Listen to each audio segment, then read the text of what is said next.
안녕하세요. 틈틈이와 알아보는 미국 주식 틈틈입니다. 오늘 다룰 내용은 진짜 흥미롭기도 하고 약간은 무섭기도 한 이야기인데요. 네, 맞습니다. 오늘 심층 분석할 기업, 시장에서 엄청난 화제와 논란을 동시에 몰고 온 곳이죠. 네, 저희가 그동안 방송에서 여러 종목을 다뤘지만 오늘은 오직 이 기업, NFLX 하나만 제대로 파헤쳐보려고 합니다. 구독자 여러분 중에서도 이 종목 틀고 계신 분들 꽤 많으실 텐데요. 아무래도 글로벌 스트리밍 1위 기업이다 보니 포트폴리오에 담아두신 분들이 많을 겁니다. 그런데 이번 주가 흐름 어떠셨나요? 와, 저 진짜 깜짝 놀랐잖아요. 아니, 실적 발표를 했는데 그 월스트리트 예상치를 50%나 훌쩍 뛰어넘는 완벽한 어닝 서프라이즈를 기록했거든요. 근데 정작 발표 직후에 시간 외 거래에서 주가가 무려 9%나 증발해버렸어요. 네, 전형적인 실적 발표 후 매도세가 강력하게 나온 케이스죠. 그니까요. 지금 이 방송 들으시면서 포트폴리오 점검하시는 분들이라면 도대체 무슨 일이 벌어진 건지 막 상당히 혼란스러우실 거란 말이죠.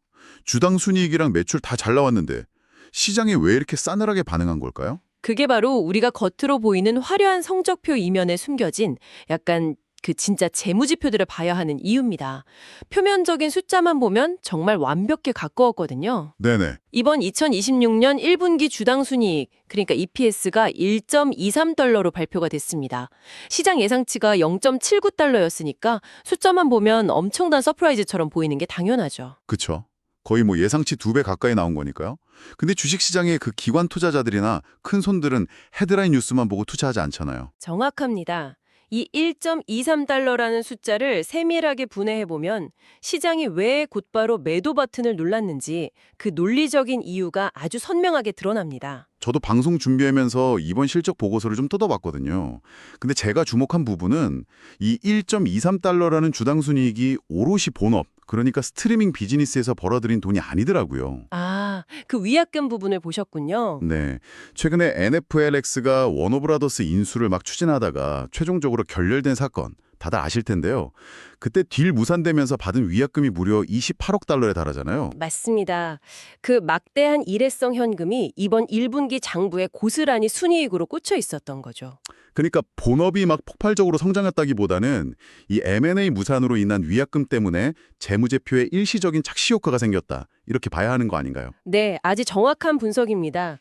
사실 28억 달러라는 금액은 어지간한 글로벌 기업의 1년치 영업이익이랑 맞먹는 규모거든요. 와, 1년치요. 네, 이 돈이 영업의 수익으로 잡히면서 전체 마진율을 비정상적으로 훅 끌어올린 겁니다.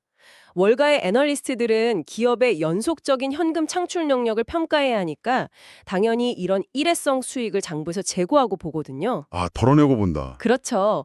이 위약금 효과를 싹 발라내고 순수하게 스트리밍이랑 광고 비즈니스에서 나온 수익성만 딱 놓고 평가를 해보니까 이게 시장의 그 높은 기대치에는 미치지 못했던 겁니다. 어쩐지 방금 1분기 실적 이야기 쭉 하셨는데 여기서 제가 구독자분들을 대신해서 질문 하나 드릴게요. 지난번이랑 비교하면 어떤 게 달라진 건가요? 작년 4분기에는 구독자도 엄청 늘었다고 했잖아요. 좋은 포인트입니다. 작년 4분기 실적이 워낙 엄청났죠. 직전 분기였던 4분기에는 매출이 전년 동기 대비 18%나 성장했고요. 전 세계 구독자가 3억 2,500만 명을 돌파하면서 영업이익률 24.5%를 기록했습니다. 와, 3억 2천만 명? 진짜 어마어마한 숫자네요. 그럼 이번 1분기에는 그 기세가 좀 꺾인 건가요? 아니요, 완전히 꺾였다고 보긴 어렵습니다. 이번 1분기에도 동계올림픽이라는 엄청난 글로벌 스포츠 이벤트가 있었잖아요. 그런데도 시청시간 증가세를 작년 하반기 수준으로 굳건하게 유지를 했고요. 오, 방어가 잘 됐네요. 네, 게다가 자체적인 멤버십 품질 지표 같은 것도 사상 최고치를 경신하긴 했습니다. 그러니까 본업 자체가 흔들리거나 망가진 건 절대 아닌데 문제는 시장의 눈높이가 이미 작년 4분기에 그 폭발적인 성장에 딱 맞춰져 있었다는 거죠. 아, 쉽게 말해서 이번 중간고사는 100점 맞았는데 웬일인지 부모님은, 아니 주주들은 화가 났다 이거네요? 약간 전교 1등 하던 애가 올백 맞은 건데 그 내용물이 좀 아쉬웠다. 비유가 아주 찰떡이네요. 그런데 100점을 맞았는데도 주주들이 화가 난 진짜 결정적인 이유는 따로 있습니다. 엇도 있어요. 일회성 수익 말고? 네, 주식시장은 과거의 성적표, 그러니까 이번 1분기에 얼마나 벌었냐보다도 앞으로 얼마나 벌 거냐, 즉 미래의 현금 흐름에 훨씬 더 민감하게 반응하거든요. 그렇죠. 가이던스가 중요하죠. 맞습니다. 이번 9% 주가 폭락의 핵심 트리거는 1분기의 착시 효과보다도 바로 2분기 가이던스에 있었습니다.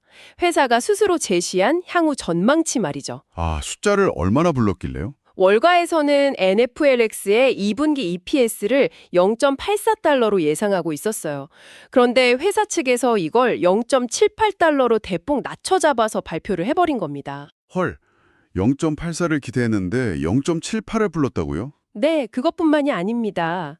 매출 가이던스 역시 125억 7천만 달러를 제시하면서 시장의 기대치를 하회했어요. 와, 이거는 그러니까 앞으로 벌어들일 돈이 시장 예상보다 적을 거라고 회사가 자기 입으로 직접 고백한 셈이네요. 바로 그겁니다. 올해 회사가 목표로 내세운 연간 영업이익률이 31.5%거든요. 그런데 2분기부터 벌써 매출 전망이 이렇게 꺾여버리면 이 31.5%라는 이익률 방어에 대한 우려가 커질 수밖에 없는 거죠. 하긴 구독자 수가 막 전 세계 인구 넘어서까지 무한정 늘어날 수는 없는 거니까요. 제가 알기로 2026년 글로벌 OTT 시장 전체 성장률 전망치가 한 5% 수준으로 엄청 둔화된다고 하던데. 네, 맞아요. 성숙기에 접어든 거죠. 그럼 NFL X 입장에서는 이 성장의 한계를 돌파할 뭔가 완전히 새로운 엔진이 진짜 절실한 시점이겠네요. 정확합니다. 성장이 둔화될 것이란 우려가 있다면 기업은 반드시 새로운 돈줄을 찾아내야 하거든요. 그리고 지금 NFLX가 사활을 걸고 있는 그 새로운 돈줄이 바로 광고 비즈니스입니다. 광고 드디어 나왔네요. 네, 가입자 수 성장이 정체된 시장에서 31.5%라는 높은 마진을 달성하기 위한 사실상 유일한 해법이죠. 데이터로 보면 이 광고 쪽 성장 속도가 진짜 무서울 정도입니다. 구체적으로 숫자가 어떻게 나오나요? 2026년, 그러니까 올해 광고 매출 목표가 30억 달러입니다. 이게 전년 대비 정확히 2배 성장하는 수치예요. 2배요. 와. 네, 그리고 광고주 수도 전년 대비 70%나 증가해서 지금 4천 개를 넘어섰고요. 가장 중요한 지표인 전 세계 광고 요금제 월간 활성 시청자, 즉 MANEV가 무려 1억 9천만 명에 달합니다. 1억 9천만 명이요? 야, 그 정도 시청자 데이터가 모여 있으면 광고 시장에서는 파급력이 진짜 엄청나겠네요. 맞습니다. 광고주들 입장에서는 군침이 도는 숫자죠. 근데 전문가님, 제가 여기서 화제를 좀 돌려서 날카로운 거 하나 여쭤볼게요. 네, 말씀하시죠. 제가 좀 흥미롭게 본 지점이 있는데 NFLX가 초기 광고 비즈니스 세팅할 때는 마이크로소프트 기술에 엄청 의존했었잖아요. 근데 최근에 자체 광고 플랫폼으로 완전히 독립했다는 기사를 봤거든요. 네, 아주 중요한 뉴스를 놓치지 않으셨네요. 그래서 이게 NFLX 주가에는 도대체 무슨 의미죠? 최근에 미국 시장 요금제 개편한 거 보니까 스탠다드 요금제는 19.99달러, 프리미엄은 26.99달러로 확 올리고 심지어 광고 요금제도 8.99달러로 올렸잖아요. 우리 주주들 주가 올려주려고 시청자들한테 억지로 광고 보게 만드는 건가요? 굉장히 직설적인 질문인데 냉철하게 기업 관점에서 보면 동의할 수밖에 없습니다. 아까 말씀하신 마이크로소프트 인프라 독립부터 설명해 드리면요. 마이크로소프트 거래 빌렸을 때는 두 가지 치명적인 단점이 있었어요. 어떤 거죠? 첫째는 막대한 수수료를 떼어줘야 했고요. 둘째는 이 방대한 1억 9천만 명의 시청자 데이터를 온전히 자기들 통제하에 두고 마음대로 분석하기가 어려웠다는 겁니다. 아, 내 데이터인데 내 맘대로 못 쓴다? 그렇죠. 그런데 이번에 광고 기술을 100% 자체 플랫폼으로 내재화하면서 상황이 완전히 뒤집힌 겁니다.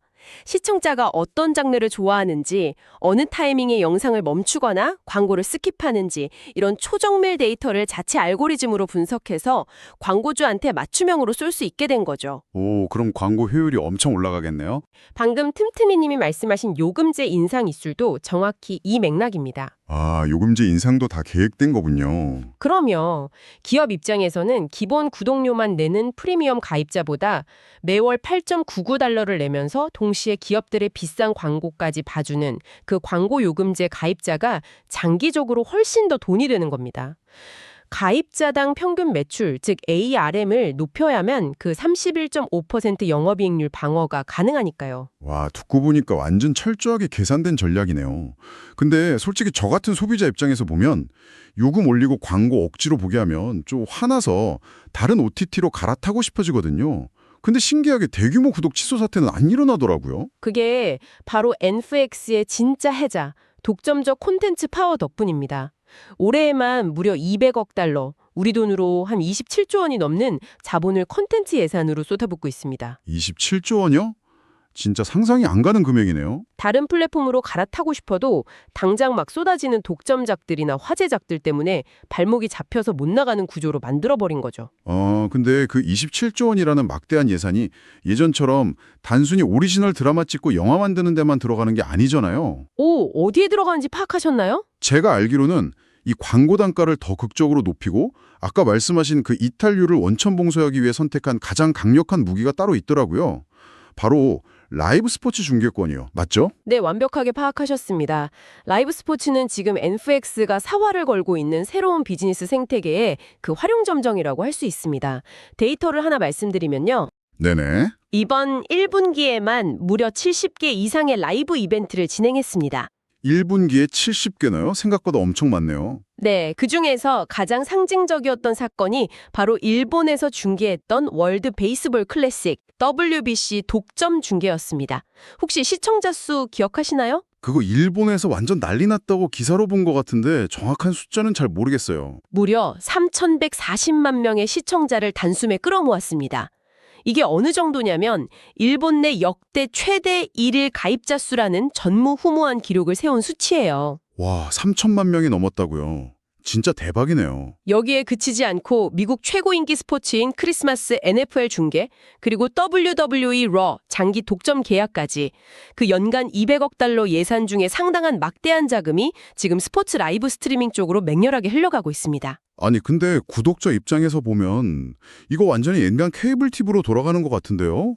우리가 처음에 NFLX에 열광했던 이유가 그 드라마 몰아보기, 빈지 워칭의 혁신 때문이었잖아요. 그렇죠. 내가 원할 때 언제든 볼 수 있다는 거. 네, 주말에 침대에 누워서 내 페이스대로 쫙 보는 게 핵심이었는데 이제는 정해진 시간에 스포츠 본방사수해야 하고 중간중간 광고까지 의무적으로 봐야 하잖아요.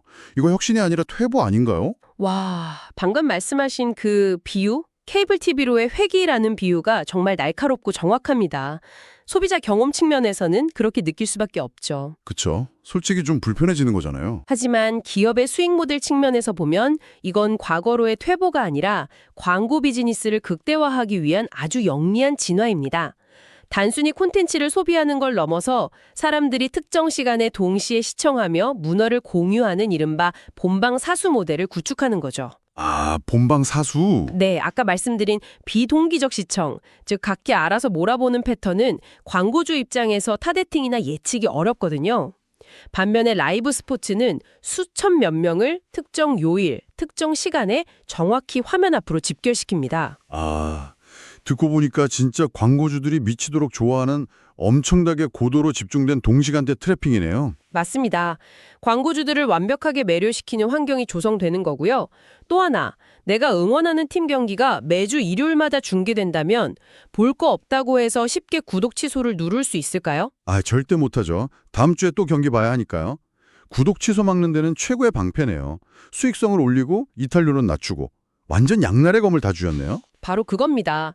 이런 맥락에서 보니까 최근 있었던 그 거대한 메가딜 무산 사건도 완전히 새롭게 해석이 됩니다. 자본 배분 전략 차원에서요. 아, 아까 처음에 얘기했던 그 워너브라더스 82억 달러 딜 무산된 거요? 네, 파라마운트 같은 경쟁사들이 적대적 인수전에 끼어들면서 몸값이 터무니없이 폭등했었죠. 워너브라더스는 막대한 잉여 현금 흐름이 탄탄하게 있음에도 불구하고 마지막 순간에 쿨하게 포기했습니다. 그럼 돈이 없어서 포기한 건 아니라는 거네요. 절대 아니죠. 무리한 베팅으로 승자의 저주에 빠지는 대신 위약금 28억 달러만 딱 챙겨서 빠져나온 겁니다. 이건 경영진의 뛰어난 투자 규율, 즉 M&A 원칙이 얼마나 확고한지를 보여주는 사례입니다. 차라리 그 돈으로 광고 기술 독립하고 NFL 스포츠 중계권 따는 데 집중하는 게 낫다고 판단한 거죠. 확실히 경영진이 똑똑하긴 하네요. 무리하게 기업 사는 것보다 자기들 강점 키우는 데 돈을 쓴다는 거니까요. 근데요, 제가 진짜 불안한 건 이거예요. 어떤 부분인가요? 아니, 경영진이 그렇게 똑똑하고 미래 전략도 탄탄한 건 알겠는데 지난 2월에 테드 서렌더스랑 그렉 피터스 공동 CEO, 거기다 CFO까지 주당 82달러에서 84달러 부근에서 자기들 주식을 대거 팔아치웠잖아요. 아, 내부자 매도 리스크를 짚으셨군요. 네. 게다가 전설적인 창업자 리드 헤이스팅스도 이사회에서 완전히 물러난다고 하고요. 아니, 회사가 진짜 잘 나가고 라이브 스포츠로 대박 날 거면 왜 최고 경영진들이 실적 발표 직전에 자기 주식을 그렇게 무더기로 팔까요? 앞뒤가 안 맞잖아요. 매우 날카롭고 본질적인 지적입니다. 그 부분이 이번 실적 발표 후 주가 9% 폭락을 설명하는 가장 강력한 심리적 요인 중 하나거든요. 그렇죠. 투자자들 입장에서는 배신감 들죠. 물론 회사 측이나 월가에서는 이게 예정된 매도 스케줄, 그러니까 미국 증권거래법에 따라 오래전부터 기계적으로 세팅된 매도라고 방어를 하긴 합니다. 에이, 그래도 타이밍이 너무 기가 막히잖아요. 맞습니다. 비록 예정된 합법적 매도일지라도 Q1 실적 발표 직전에 터진 최고 경영진의 대규모 내부자 매도는 시장에 거대한 단기적 주가 오버행 리스크를 만들어냅니다. 오버행 리스크요? 네, 물량이 쏟아질 거란 불안감이죠. 주식시장은 불합실성을 세상에서 제일 싫어하거든요.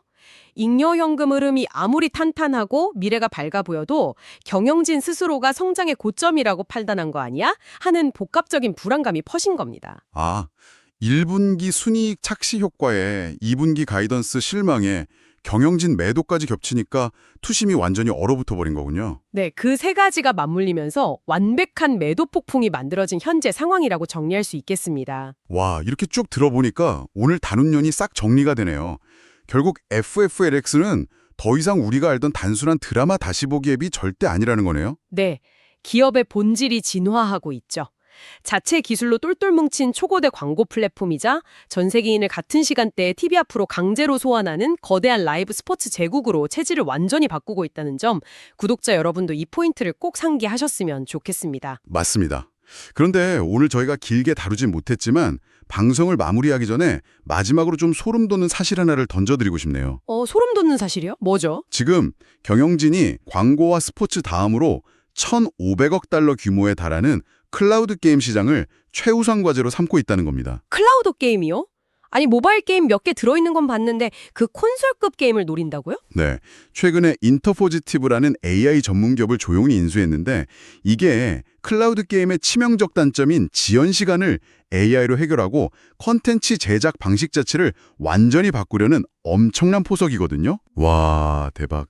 잠깐만요. 그럼 나중에는 NFLX에서 NFL 스포츠 라이브 보면서 중간 광고 시간에 하프타임 쇼 보듯이 GTA 같은 초고사양 게임을 리모컨으로 바로 플레이하는 날이 올 수도 있다는 거네요.